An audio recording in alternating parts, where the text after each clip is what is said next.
నమస్తే అండి. అనుశ్రీ థాట్స్కి స్వాగతం. ఈరోజు జీవిత సత్యాల్లో మనం మాట్లాడుకోబోయే టాపిక్ పిల్లల పెంపకం. దీని గురించి ఎంత మాట్లాడుకున్నా తక్కువే అనుకోండి.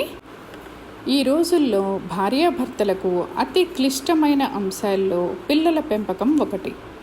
పసికందు నుంచి +2, డిగ్రీ, పీజీ ఇలా ప్రతి దశలోనూ వారిని సక్రమమైన మార్గంలో తీర్చిదిద్దటం తల్లిదండ్రులకు ఒక పెద్ద సవాలుగా తయారైంది. ఒక తల్లిగా నా అనుభవసారం, నా అనుభవాలు మీకు ఎంతో కొంత ఉపయోగపడతాయి అనే ఉద్దేశంతో మీకు షేర్ చేసుకుంటున్నాను. ప్రతి వారి వైవాహిక జీవితంలో ఒక మధురమైన జ్ఞాపకం పిల్లలు. మన తాతల నాయనమ్మల కాలంలో మీకెంత ఆస్తి ఉంది, ఎంత బ్యాంక్ బ్యాలెన్స్ ఉంది అని అడిగేవారు కాదు. మీకు ఎంతమంది పిల్లలు అని అడిగేవారు. ఆ రోజుల్లో పిల్లలనే ఆస్తులుగా భావించిన తరం వారిది. ఇంట్లో 10 మంది పిల్లలు ఉంటే మొదటివాడు వేసుకున్న బట్టలు, పుస్తకాలు తర్వాత వారు వాడిన తరం వారిది.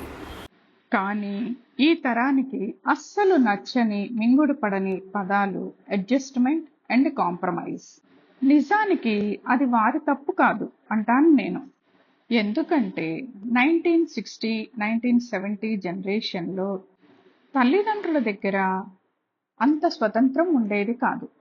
స్వేచ్ఛగా నోరు విప్పి తమ అసంతృప్తిని కూడా తెలియచేయలేని పరిస్థితి. పిల్లలకు పెద్దల మాట ఎదురు చెప్పలేని పరిస్థితి ఉండేది. తమకు ఇష్టం ఉన్నా లేకపోయినా ఈ అసౌకర్యం తమ పిల్లలకు ఉండకూడదు అని కాలక్రమేణా పిల్లలను పరిమితంగా జన్మనివ్వటం మొదలుపెట్టారు. మొదట 2 అనుకున్నారు, తర్వాత ఒక్కళ్ళ దగ్గరే ఆగిపోయింది. కానీ ఈ తరం జెన్జీలు అసలు మాకు పిల్లలే వద్దు, బాధ్యతలు అంతకన్నా వద్దు, మా జీవితం మా ఇష్టం, మా సంతోషం అనే పరిస్థితికి వచ్చింది.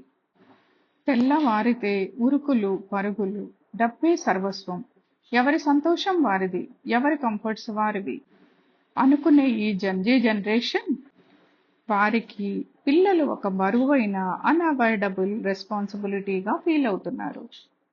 సో ఏదైనా ఇన్స్టెంట్గా జరిగిపోవాలి అనుకునే తరానికి పిల్లల్ని కనటం ఒక బరువైన, మోయలేని బాధ్యతగా కనిపిస్తోంది.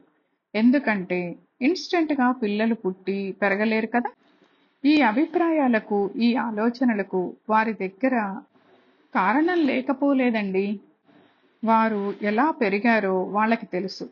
తల్లిదండ్రులు ఎన్ని త్యాగాలు చేశారో, ఎన్ని అడ్జస్ట్మెంట్లు చేసుకున్నారో అన్నీ వారికి తెలుసు. ఈ సందర్భంగా ఒక విషయం చెప్పుకోవాలి. పిల్లలని పెంచి పెద్ద చేయటంలో ఎంత మధురిమను ఎంజాయ్ చేశారో పిల్లలు తమ కష్టానికి, త్యాగానికి ప్రతిఫలంగా బాగా చదువుకొని పెరిగి పెద్దవారై జీవితంలో ఒక స్థాయికి వచ్చినప్పుడు గుండె నిండా వారు పడే సంతోషాన్ని, తృప్తిని మనసుకి, మైండ్కి తీసుకోకుండా ఈ త్యాగాలు, ఈ అడ్జస్ట్మెంట్లు మాకొద్దురా బాబోయ్ అని నెగటివ్గా పేరెంటింగ్ని అర్థం చేసుకొని పిల్లలు వద్దు అని అనుకుంటున్నారు ఈ జనరేషన్. ఒక్క పేరెంటింగ్ విషయంలోనే కాదండి, మన సమాజంలో, మన ఇంట్లో, మన చుట్టుపక్కల జరిగే ఏ విషయమైనా పాజిటివ్ కన్నా నెగటివ్ ఎక్కువగా తొందరగా స్ప్రెడ్ అవుతుంది, ఇంపాక్ట్ అవుతుంది కూడా.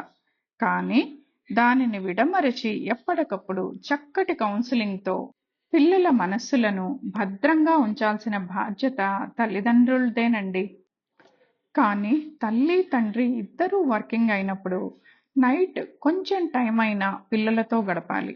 వారి స్కూల్లో, కాలేజ్లో ఏం జరుగుతోందో తెలుసుకుంటూ ఉండాలి.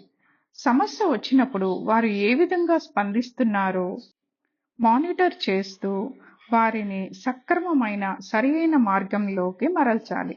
మేము ఉన్నామనే భరోసాని, ధైర్యాన్ని, బలాన్ని పిల్లలకు తల్లిదండ్రులు మాత్రమే ఇవ్వగలరండి, ఇవ్వాలి కూడా. ఇది తల్లిదండ్రులుగా మన బాధ్యత. ఈ నా అభిప్రాయానికి మీరు ఏకీభవిస్తారా, కాదంటారా, అవునంటారా?